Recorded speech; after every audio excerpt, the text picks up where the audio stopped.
So ఈ video Manchu Vishnu చేరేంత వరకు ఈ వీడియో మీరు షేర్ చేయండి. అందుకే ప్రభాస్ గారికి చాలా ఫ్యాన్స్ ఎక్కువ.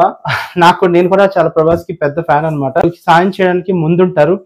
ఈవెన్ పవన్ కళ్యాణ్ కూడా సపోర్ట్ చేస్తారు. మా అసోసియేషన్ అంటేనే యూనిటీ. అలాంటప్పుడు ఆ యూనిటీ లేనప్పుడు ఇంకా అసోసియేషన్ ఉండి ఏంటి ఉపయోగం అని చెప్పి నేనైతే క్వశ్చన్ చేస్తున్నాను. టాలీవుడ్ ఇండస్ట్రీ చాలా పెద్ద ఇండస్ట్రీ.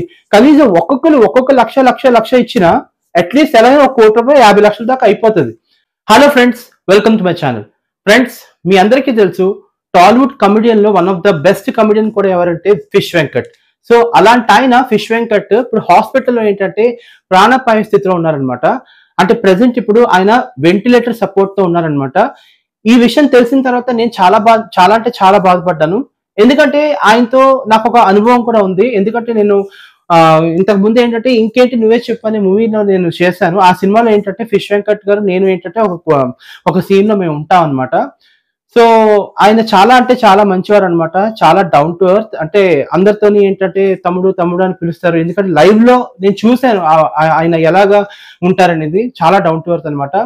సో అలాంటి ఆయన ఇవాళ హాస్పిటలైజ్ అయ్యి ఆ వెంటిలేటర్ సపోర్ట్ తో చూస్తుంటే నాకు నిజంగా ఏంటంటే గుండె తరుక్కుపోతుంది. నిజంగా చాలా బాధపడుతున్నాను. అండ్ ఈ విషయం నాకు తెలిసినంత వరకు ఈ విషయంలో ప్రతి టాలీవుడ్ లో అందరికీ న్యూస్ అనేది అందరికీ తెలిసి ఉంటది. ఎవరు కూడా ఆయన గురించి ఆయన హెల్త్ కి గురించి ఏంటంటే సపోర్టింగ్ కోసం ఎవరు కూడా ఏంటంటే పర్ఫెక్ట్ గా స్పందించలేదు. కానీ ఈ సమయంలో అందరికీ తెలుసు ఏదైనా కష్టం వస్తే ముందుండే వ్యక్తి ఎవరైనా ఉన్నారంటే టాలీవుడ్ ఇండస్ట్రీలో ముగ్గురు. ఒకటి ప్రభాస్, ఇంకోటి పవన్ కళ్యాణ్, ఇంకోటి జూనియర్ ఎన్టీఆర్ అనమాట. సో ఫిష్ వెంకట్ గారు ఆరోగ్య పరిస్థితి తెలుసుకున్న తర్వాత ప్రభాస్ గారు ఏంటంటే ముందుకు వచ్చారు. ఆయనకి సపోర్ట్ చేయడానికి ముందుకు వచ్చారనమాట. 50 లక్షల దాకా ఏంటంటే ఆయనకి అంటే ఆర్థిక సాయం అందించడానికి ప్రభాస్ గారు ముందుకు వచ్చారు.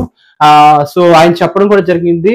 సో మీకేమైనా ప్రాబ్లం లేదు, నేను మీకు అండగా ఉంటాను, ప్రాబ్లం లేదు, మీకు ఏదైనా మెడికల్ ట్రీట్మెంట్ ఏమైనా ఉంటే అదంతా మీరు ఇది చేసుకోండి అని చెప్పి ప్రభాస్ గారు చెప్పడం, నిజంగా ఈ న్యూస్ బయటికి రావడం అండ్ చాలా హ్యాపీ ఫీల్ అయ్యాను. ఎందుకంటే ప్రభాస్ గారు ఎప్పుడు ఏంటంటే ఒకరికి సాయం చేయడానికి ముందుంటారు. అందుకే ప్రభాస్ గారికి చాలా ఫ్యాన్స్ ఎక్కువ. నేను కూడా చాలా ప్రభాస్ కి పెద్ద ఫ్యాన్ అనమాట. ఈవెన్ పవన్ కళ్యాణ్ కూడా సపోర్ట్ చేస్తారు. అందరినీ బాగా సపోర్ట్ చేస్తారు. కాకపోతే నాకు ఇక్కడ ఒకే ఒక క్వశ్చన్ ఏంటంటే మా అసోసియేషన్ ఏదైతే ఉన్నారో మా అసోసియేషన్ ప్రెసిడెంట్ మంచు విష్ణుకి ఈ న్యూస్ వెళ్ళిందో లేదో నాకు తెలీదు. ఖచ్చితంగా ఈ న్యూస్ వెళ్తుంది, వెళ్లకుండా ఉండదు. మరి మా అసోసియేషన్ ఏం చేస్తుంది అంటే బేసిక్ గా ఏంటంటే మా అసోసియేషన్ అంటే ఏంటి, తెలుగు నటీనటులు ఎవరైతే ఉంటారో వాళ్ళకి ఏమైనా ఆపద వస్తే సాయం చేయడానికి ముందుండాల్సింది అసలు ఏంటంటే మా అసోసియేషన్ అంట. సో అలాంటి మా అసోసియేషన్ ఇప్పుడు ఫిష్ వెంకట్ గారికి ఎందుకు సపోర్ట్ చేయట్లేదు అంటే ఇక్కడ మాటలు ఒకటే ఉంటాయి కానీ చేతులు ఉండవు, అదే కదా. సో ఫిష్ వెంకట్ గారి విషయం తెలుసుకున్న తర్వాత ప్రభాస్ లాంటి పర్సన్ ముందుకు వచ్చినప్పుడు మీరు ఎందుకు ముందుకు రావట్లేదు అంటే టాలీవుడ్ ఇండస్ట్రీ చాలా పెద్ద ఇండస్ట్రీ.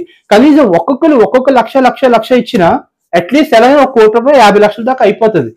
అలా ఎందుకు యూనిటీగా ఉంటుంది? మా అసోసియేషన్ అంటేనే యూనిటీ. అలాంటప్పుడు ఆ యూనిటీ లేనప్పుడు ఇంకా అసోసియేషన్ ఉండి ఏంటి ఉపయోగం అని చెప్పి నేనైతే క్వశ్చన్ చేస్తున్నాను. బట్ ఈ ప్రభాస్ ఎప్పుడైతే సాయం చేశారో నేను చాలా హ్యాపీ ఫీల్ అయ్యాను. ఫ్రెండ్స్, ఇంకా ముందుకు వస్తారు. ఎందుకంటే ఫిష్ వెంకట్ ఎలాంటి పర్సన్ మీ అందరికీ తెలుసు. చాలా సినిమాల్లో ఏంటంటే ఆయన కామెడీని పండించడంలో నెంబర్ 1. అంటే విలన్ సైడ్ ఉంటూ కామెడీ విలన్ గా ఉంటూ ఏంటంటే ఆయన హాస్యం పండించేది మీ అందరికీ తెలుసు. ఆయన చాలా సినిమాలో ఉన్నారు. అదుర్స్ లో ఉన్నారు. ఇలాగ అదుర్స్ సినిమా కానీ చాలా మూవీస్ లో ఉన్నారు. మీకు ఇంకా లెక్క పెట్టుకోవాల్సిన అవసరం లేదు. సో ఇలాంటి ఆయనకి ఇలా జరగడం అనేది నాకు చాలా బాధగా ఉంది. సో ఇక నుంచైనా ఈ ఫిష్ వెంకట్ గారి యొక్క పరిస్థితిని తెలుసుకుని టాలీవుడ్ ఇండస్ట్రీ ప్రతి ఒక్కరు ముందుకొచ్చి ఆయనకి సాయం చేయాలని, అంటే మన కొలీగ్ ఎవరైనా ఇబ్బంది పడితే మనం అలా చూస్తూ ఊరుకోలేము కదా. సో అలాంటి మరి మీరు కూడా ఏంటంటే కొంచెం టాలీవుడ్ ఇండస్ట్రీ ఎవరైతే ఉన్నారో వాళ్ళందరూ కొంచెం ఎంతో కొంత ఒక 10,000 5,000 ఇచ్చినా అదొక ఆనందమే కదా. సో అందరూ టాలీవుడ్ ఇండస్ట్రీ అలా ఫస్ట్ ఆఫ్ ఆల్ మా అసోసియేషన్ ముందుగా మంచు విష్ణు సాయం చేయడానికి ముందుకు రావాలి. సో ఈ వీడియో మంచు విష్ణుకి చేరేంత వరకు ఈ వీడియో అయితే మీరు షేర్ చేయండి. ఏది ఏమైనా సరే కొంచెం ఏమైనా కష్టాలు ఉంటే ఆదుకోవాల్సిన మినిమం హ్యూమానిటీ ఇది. సో ఖచ్చితంగా టాలీవుడ్ ఇండస్ట్రీయే కాదు అలాగే మా అసోసియేషన్ కూడా ఏంటంటే ఫిష్ వెంకట్ గారి పరిస్థితిని తెలుసుకుని వాళ్ళ ఫ్యామిలీకి అండగా ఉంటారని చెప్పి కేవీ టాక్స్ ఛానల్ తరఫు నుంచి నేను కోరుకుంటున్నాను. Thank you so much.